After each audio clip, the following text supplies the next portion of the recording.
And good evening, everybody. I am RJ Carter, Senior Managing Editor here at CriticalBlast.com. We're going to be talking tonight with Shawn Hainsworth, who has a unique crowdfunded story about the Woodstock you didn't know existed. So, Infinity Comics, please welcome me. Please join me. Get the words in the right order in the back of my mouth before I let them fall out. Please join me in welcoming Shawn Hainsworth to the show. Shawn, how are you doing tonight, sir? I'm doing good. Thank you. I'm really excited to be back. Shawn, it's been a minute since you've been on here before. You had the Killing Machine on the last time. What have you been up to since then? Yeah, so we have got a new comic. So we're launching 3 comics this year, sort of launching with a bang. So the Killing Machine was the first one, which we wrapped up on Kickstarter in February and is going to be going to the printer, I think, in 3 or 4 days. We're just nailing down the final touches on the print here. So that's been really exciting. And then next up is Woodstake, 3 days of peace, music, and blood. So we're pivoting from science fiction to a comedy of horrors is what I'm calling it. Because when you introduce a vampire into Woodstock, you can have a lot of fun. I hope he stays away from the people who took the brown acid. Funny you should mention that, because one of the lines is who doesn't want to see a vampire trip on LSD? So exactly. I did not stay away from that idea. You're crowdfunding this, and you're doing it on a site called Zoop. Yeah. And probably the reason I've heard of it is I think that's where you did the Killing Machine too. Actually, no, Killing Machine was on Kickstarter. Okay. And we decided to roll the dice with Zoop this time. Zoop is a crowdfunding platform just for comic books. That's all they do. Okay. And they have kind of, for comic book creators out there, they have 2 different models. And they will, basically, they put the site together for you. So you fill out, sort of a campaign intake form, and then they build everything. It's not like you build your story like you do on Kickstarter. But they have a turnkey, which I did not get, but they have a turnkey where they will even do fulfillment and everything else for you. So for creators who want to be a little more hands-off, they will advertise, fulfill, do all of that. Of course, they take 25%, but, for what they're doing, probably worth it. I don't take 25% of your money when I fulfill through Critical Blast Logistics, by the way. That's not to you. That's to people listening. That's my plug. Mike Walters, glad you're stopping by, sir. Mike will be running the mic stand at the top of the hour over on his channel. So everybody, once we're done here, jump over there. This does look interesting, and we're going to dig down into this and look at some of the interior art pages. This is, the art on the inside is pretty much the same art as the cover, I believe. Is it the same artist? Same artist, yeah. His name's Philippe Kroll. He's a relatively young artist. He's from Brazil, and he paints. So he actually works in a 3D modeling tool first, and then he paints. So you get some really interesting looks, very cinematic angles. I think when he builds his 3D models, he likes to roll the camera all around and find the angle that he likes best. And that's just kind of with wireframe 3D models. And then he goes in and digitally paints. So it doesn't look very 3D. It doesn't have that kind of look to it because it's all painted. But it's a really interesting look. I think he's done a great job. So let's look at the tiers. You can get the digital edition for $3. Wow. We're running a special. Like we want to get people reading this comic. So $3, DRM free PDF, jump in, really low bar to entry. Like I said, Philippe is also in Brazil. We got a lot of South American interest and hard to ship down there. So we wanted to make it easy for people to grab a copy. So yeah, $3. But $3 for digital edition. How many pages is that? For Woodstake is 28 and Killing Machine is 28. So, they're both 28 pages plus cover 32. So you can get both PDFs for $8. And that's 56 pages of comic and 8 pages of cover. That's the deal. So at 28 pages, I'm guessing this is not a one-shot. This is an ongoing. This is not. No. So this one, like Killing Machine, I wrote this one as a screenplay first. And the screenplay did really well. It was a second rounder at the Austin Film Festival, so I got invited down there to, they have a great conference for screenwriters. You get to meet a lot of producers, agents, that kind of thing. And so, this one's going to be 7 issues. So I've got the whole story laid out, and this is just the beginning. This issue is called The Road to Woodstock. The festival has not started yet at the end of this issue, so it's going to take a little while to get into it. But I got to have a good backstory for my vampire. Why is there a vampire in upstate New York? The idea of a vampire at Woodstock is a great idea, but then I really had to build it out, and I didn't want it just to be kind of a one-off idea. I wanted to make it a real story, real characters. So I had to develop my hippie characters and, where their backstory and, all of that. So there's a lot to develop before we really get into the festival, but there's plenty of action, plenty of fun in the first issue. But it sounds like you're really trying to make this look like it could have fit into the history, like this is in between the pages of what really went on. So, I actually tried to follow the festival really carefully. I spent a lot of time with the map of the festival and the schedule of performers and all of that, and tried to integrate the events of the story into what happened at the right time in the right place. What kind of a vampire do you have? And it seems like a weird question to have, because all my life growing up and watching vampire movies, there was one vampire. Where does your vampire, what lore do you keep and what lore do you throw out? That's a great question. So I stick very much to the classic vampire. So the vampire of Bram Stoker's Dracula. One of the taglines is classic vampires, classic rock. So I am not trying to do anything new with the vampire legend. It's really the fun of having a vampire show up at the festival. And I think part of the fun is that, the Woodstock event in its day was just the ultimate expression of sort of optimism. And, there's nothing sort of more cynical and pessimistic than a vampire. And so throwing those two things together, creates a lot of fireworks. But I definitely stick with classic vampire, Bram Stoker, Dracula type vampire. Yeah, and in fact, you stick so closely to Bram Stoker that you have a vampire hunter who's named Van Helsing. Yes, so Van Helsing, the father, appears in these earlier scenes, and then in order to protect his family in the future, they changed their name to Van Halen or Van Halen.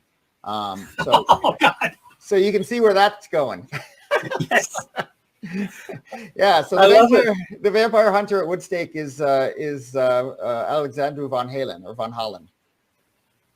But yes, I do have a Van Helsing, and he does come over from Romania. And so these early scenes that you're looking at take place in 1927. And I had to, once again, I had to have a good backstory for my vampire. Where did he come from? How did he end up in upstate New York? And how does he come back? And why does he come back? And, all of that. So, that really, it's almost like Bram Stoker's Dracula just gets extended into upstate New York from a storytelling perspective. Now, when Anne Rice introduced the vampire Lestat, she included all the culture shock that a vampire of ages past would encounter rising up in the modern day, and the music and the fashions and the way people would interact with each other is so different now. Is this something that your vampire encounters in the Summer of Love? Yeah, that's a great question. So that's what I say, like, is a lot of the fun. Like the vampire will, sits down and smokes a joint and, looks up the stars and, philosophizes with a stoned hippie. So he definitely, my perspective on him is he's someone who has seen it all, over the years. And in a way, he sees this event for what it is, which is young people somewhat deluding themselves. All of this optimism, all of this free love, he sort of knows underneath it all, it can't last. It's not reality. It's what's going on now in the moment. But this vision of 1969, the Summer of Love, is not viable long term. And so there is kind of the vampire is a great way of looking at that period, both from a perspective of nostalgia for what those days aspired to, but also the fact that it couldn't last, and hippies turned into yuppies, and and the world changed and moved on, and this what they imagined didn't come to pass. So I use my vampire a lot as the person who sees that in the moment, because he's seen it all before. He's been living for hundreds of years, thousands of years. So, he's not taken in by it. Did you see the Dark Shadows remake with Johnny Depp? Yes. because Alice Cooper was at Woodstock, Yeah. and I think one of the best lines in there, which again demonstrates the culture shock, is when he invites Alice Cooper to play at the party. He pays for it because he's rich. You know, vampires sock their money away and let it gain interest over centuries or two. And he just turns says, ugliest woman I ever saw. Yeah, there's been so much fun been had with the vampire genre. I was a little nervous about jumping in initially just because so much has been done with the vampire genre. But I like this idea so much, I just had to go forward. Well, you know, you get around stuff like that when it's not the vampire genre, it's a vampire character. Your genre is the 1970 festival here at Woodstock. Yeah. So it's a psychedelic hippie trip, and historical perspective. It's just one of the characters is a vampire, and that's like tossing a pinball into something that wasn't made for pinballs. You watch where it bounces and what it hits. Exactly. Yeah, that's the fun of it. Yeah, so those first two pages you were looking at, that's sort of 1927, the setup. Then we cut to 1967. That's Haight Street in San Francisco. So there are three main characters on the hippie side. One of them, John Harper, who is named somewhat for Jonathan Harker, who was the protagonist of Bram Stoker's Dracula. Is a would-be wannabe music journalist aspiring to create the next Rolling Stone with his magazine called Psych and Roll. And then his buddy on the right, Artie, is a dedicated anti-war protester living off a trust fund in Berkeley. These characters, I introduced them in their own setting. And then they all share a ride together to Woodstock, and that's where they come from. Yeah, it's easy to be a war protester full time when you've when you're living off a trust fund. Exactly. Yeah. And then you got this lady named Freya. Yeah. So the way this works is the first issue is kind of bookended by so in 1927. Vladimir Olnwick is the name of my vampire. He takes the young bride of a farmer named Jack Hayward, and they hunt him down, injure him, but do not kill him. And then in 1969, he comes back when Hayward is an old man and is remarried to a woman named Freya, and Vladimir's out for a little revenge here. So you said that this began as a screenplay and that you made some rounds with it. Is there any shot that this will be sort of an indie horror film? I don't know. Soon? I'm really focused on the comics at this point. Number one, it's a lot more fun because you can control, it's just me and the artist, and it's a small team, and you can really kind of make your vision come to life. I don't think this could be an indie horror film simply because of the expense. Unfortunately, it does take place in 1969 at Woodstock, and that's just awful hard to fake. So if it were a film, it would probably cost more than your typical indie horror film just because of the time period and the music rights. Would be. Oh Lord, yes. Yeah, that would definitely kill you to get the rights to reproduce all the music. Yeah, exactly. And particularly those specific performances. Actually, it's funny because Woodstock, the venture lost money. But it was the film and the soundtrack that saved them, that rebuilt Warner Brothers as a studio in the 70s because they owned that material. And that's where they made all their money. They didn't make it on ticket sales because people knocked down the fences and came in for free anyway. So, so that stuff is worth a lot of money. But, I think it would make a great film. I mean, that was, the way I saw it initially. But at this point, I'm just really focused on 7 issues. It's going to be a 2-3 year commitment to get this out into the world. So that's my focus, and we'll see what happens. So is your vampire new to the era, or has he just kind of like been laying low since 1927? Yes, he was sort of critically injured in that fight in 1927 and took the time to regenerate. and so has been out of the world. So yeah, there is a little bit of culture shock coming from 1927 to 1969. I don't really specify for how long he's been kind of, back to his old self and how long he's been hanging around the area, because it's told from the perspective of, the farmer Jack Hayward and the other characters, and he sort of enters in. I think in my mind, he's, had enough time to figure out the lay of the land in this new time period before he makes his move. So we got a cast of characters here. I don't want to cut them short. But you already told us about John and Artie and, of course, Vladimir. Interesting name, given the news of the day. Yes, not intentional. More Vlad the Impaler.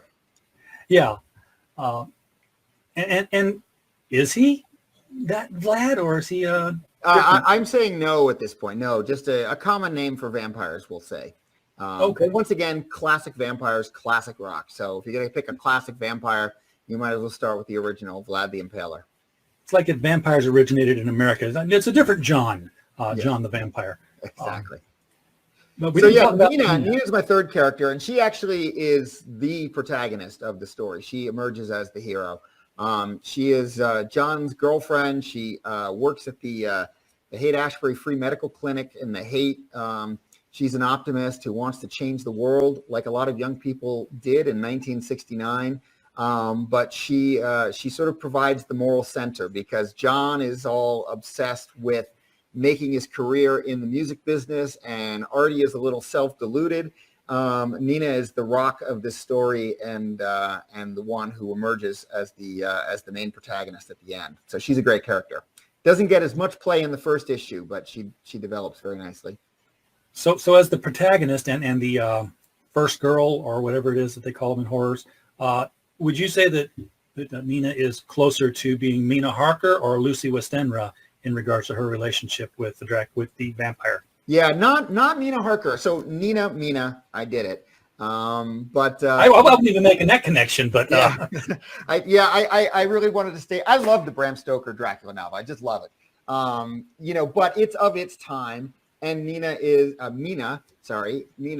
a classic female victim of the Gothic literature of that time period, and Nina is a lot tougher than that, and so she fights back,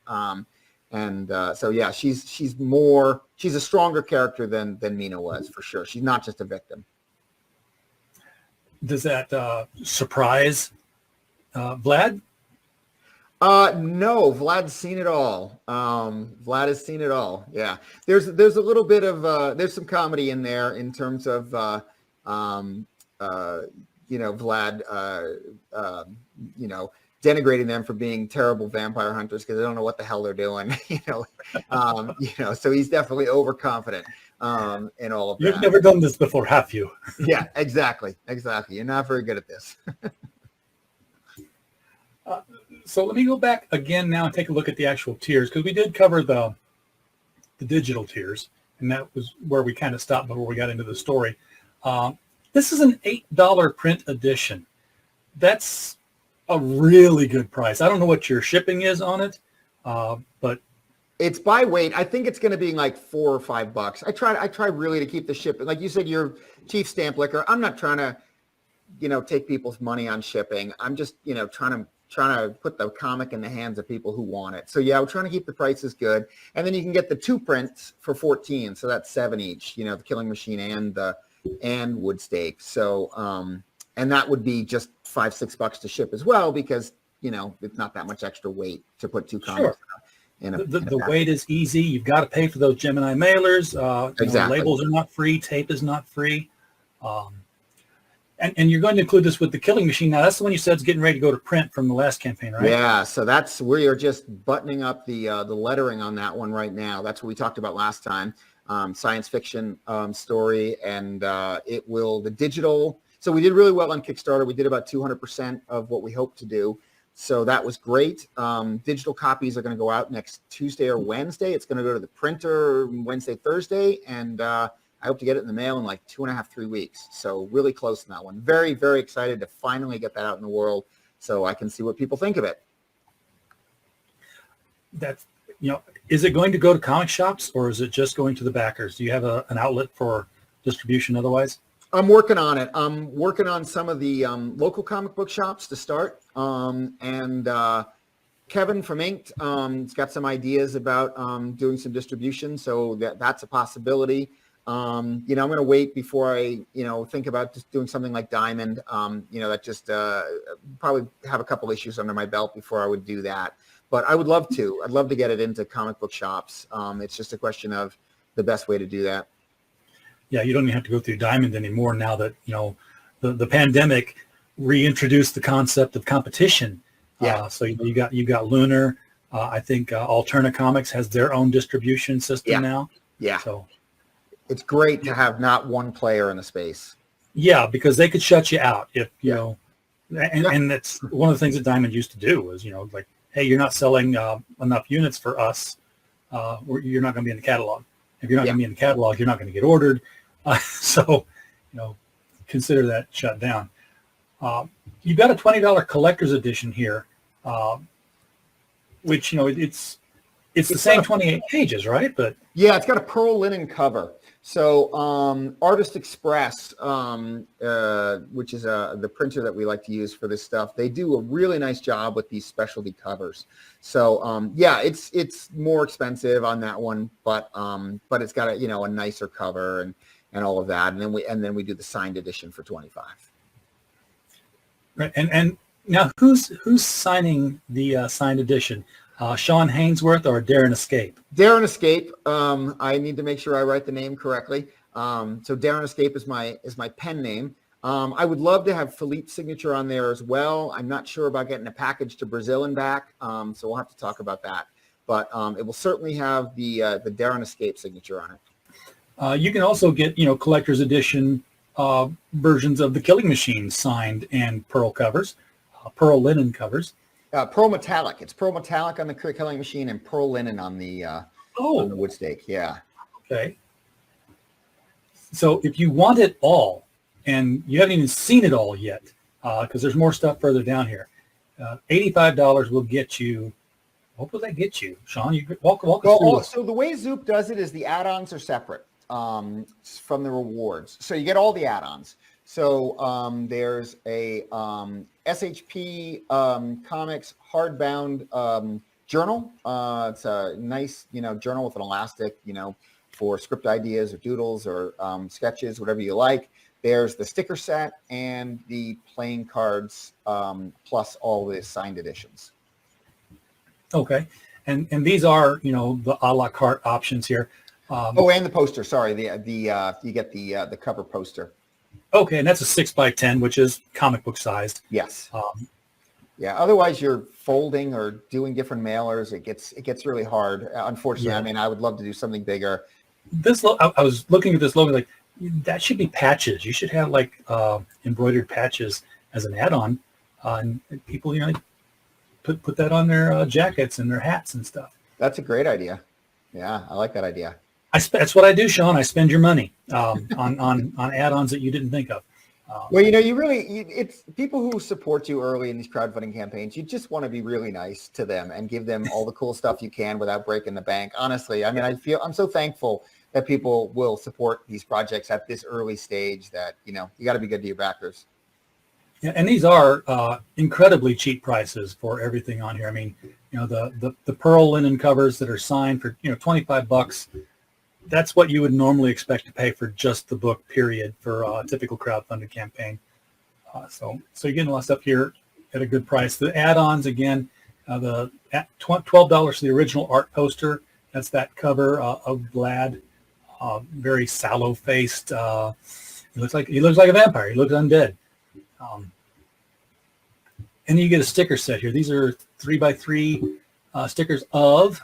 I see Vlad. I don't know the other two characters here. Yeah, so the top one is there's a at the Monticello Gym in Sullivan County. There is a meeting about the upcoming music festival, and all the locals are upset about the hippies coming to town. And there's a grandma who's knitting, and she just says, "Damn hippies." So I like that one a lot. So you get the grandma saying "damn hippies," and then the middle one is Jack Hayward's young bride, who's stolen on his wedding night, who comes back as an undead vampire at the beginning, Lucy Hayward. So yes, 2 vampires and a potty mouth granny. So you still have a John, a Nina, and a Lucy. Yes, yes. Followed that formula because it worked, right? That made me want to ask, though, is, what vampires do is they turn people occasionally. So are there other vampires in your story? Absolutely, yes. Vlad has an entourage. Yes, he does. So he a nest is what we call it in, or what the sheriff calls it, or what Von Holland calls it, a nest of vampires. Yes. So he's so Lucy Hayward is saved and spirit restored by Von Helsing at the beginning, but his victims at Woodstock become his entourage. Oh, so he's creating an army of vampire hippies. Yes, exactly. Actually, well, yeah, vampire. Yeah, there's a scene where Artie gets in an argument about the Vietnam War with with one of the vampires. Of course, Nina's like, "You're arguing about the Vietnam War with a vampire," So yeah, some of them are hippies, and some of them are a little more straight laced, ROTC characters. ROTC for those who weren't of that generation. And Vlad's like, yeah, I've seen Crusades, son. Yeah, exactly.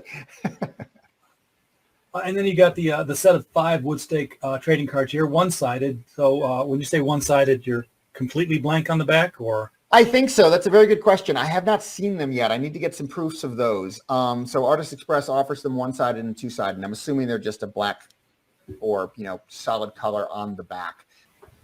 So how long had this vampire Woodstock mishmash been gelling in your head? I mean, when did you get the idea to put this together?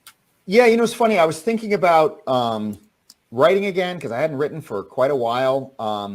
The pandemic hit, and it was 2020, and September, October, I got the idea. It just came to me: Woodstock, Woodstake, vampire.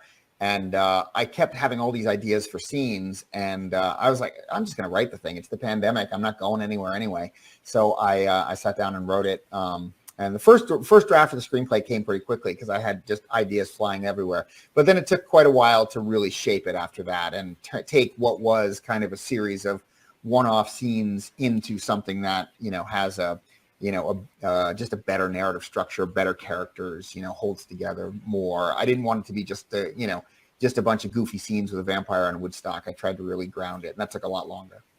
Yeah, that's a lot of research had to go into that. I mean, were you already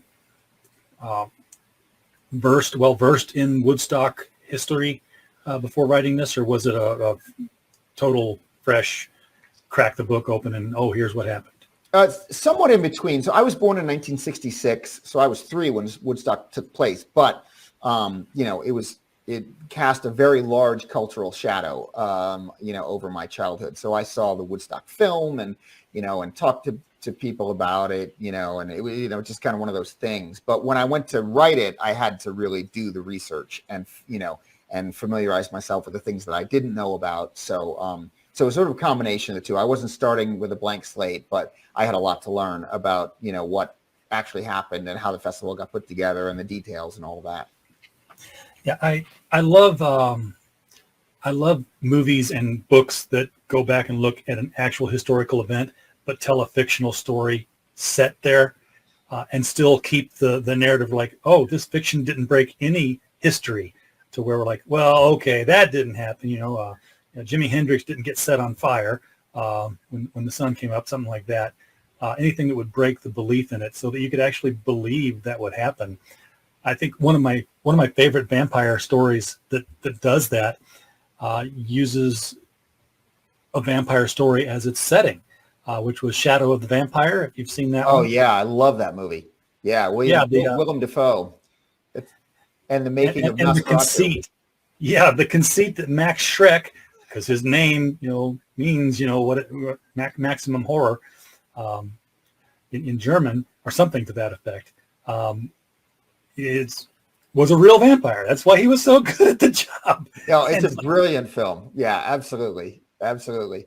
Yeah, I thought about that, and I thought at the end of the day, the only thing that's really different at the end of my Woodstock is that about 5 or 6 people disappeared, were turned into vampires, and I'm not going to tell you the ending, but so 5 people disappeared at Woodstock. You can do that when you got a crowd of tens of thousands. I don't know how many people actually. 400,000. Yeah, huge. Yeah, 5 nobodies disappeared. Yeah, exactly. Yeah, maybe their friends thought they went on a bad LSD trip and were never seen from again or something like that. Exactly. Yes. Maybe nobody even knew they went there. Like you said, they were tearing down the fence and just going in for free. So yeah, it'd be people. We don't know where they. Last we saw them, they were in Chicago. They didn't tell anybody they were going, and they're just gone. Unsolved mysteries. What is your delivery date for Woodstake looking like? If people back this, when can they expect to get it? Soon. Actually, we kind of delayed the funding of this one a little bit because I was so focused on the Killing Machine. So Philippe is finishing up. He's got 4 pages to finish up. That's very close to being done. Very close. So I think we're going to tweak the lettering a bit, and some other things and editing, but yeah, we're very close. And I think we're in a pretty good position, doing well with the Killing Machine, to not have to wait to get this one to the printer, and digital copies will go out soon. So right now the campaign's going through April 1st. We may extend it. This one's been slower than the Killing Machine. We're still not quite halfway to our goal here. So I don't know if that's Zoop or just being a different platform or what that is, but we may extend the campaign out a little bit, try to pull in a few more people if we can. You can do that? You can do that. That's the difference with Zoop and Kickstarter. I'm glad you asked that. So on Kickstarter, the 2 things, as you can't change, are the amount of money you're asking for and the length of the campaign. And if you don't make it in Kickstarter, it's all or nothing, you get nothing. Zoop is different in the sense of you can change the amount you're asking for, you can change the timeline, and you keep what you get. So it's less pressure in that regard. You don't have to hit your target or get nothing. And if you want a little extra time, like I'm going to be at a Comic-Con in early April, I may be able to really talk it up in person. It'd be so nice to be back in person again. So maybe we can get some people in the door at the end. Yeah, I think that might be the biggest problem, is that you're on a site where people don't yet normally go to look for independent comics on a crowdfunded basis. They browse Kickstarter or they browse Indiegogo, which also allows you to do 30 days, and if you don't make it, you can extend another 30. Right. And then if you do, just go in demand. You got an online store, yada yada yada. So it's good to see that there's another market out there. I think it's just the word's going to have to get out that it exists and it's viable.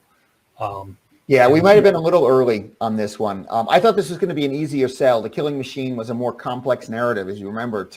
It didn't have the simple elevator pitch of a vampire at Woodstock, right? I mean, that's it. You've told what it is. I thought this one would be a little bit of an easier sell in that regard to get the word out about it. So, but that's okay. It's all a learning experience, and we'll try to get the word out there and see how it goes. But yeah, please come by, and if you can, $3 PDF, $1 in the tip jar, or an $8 print. Really, we're just looking to get this into people's hands. I think it's going to be really fun, and the artwork is terrific.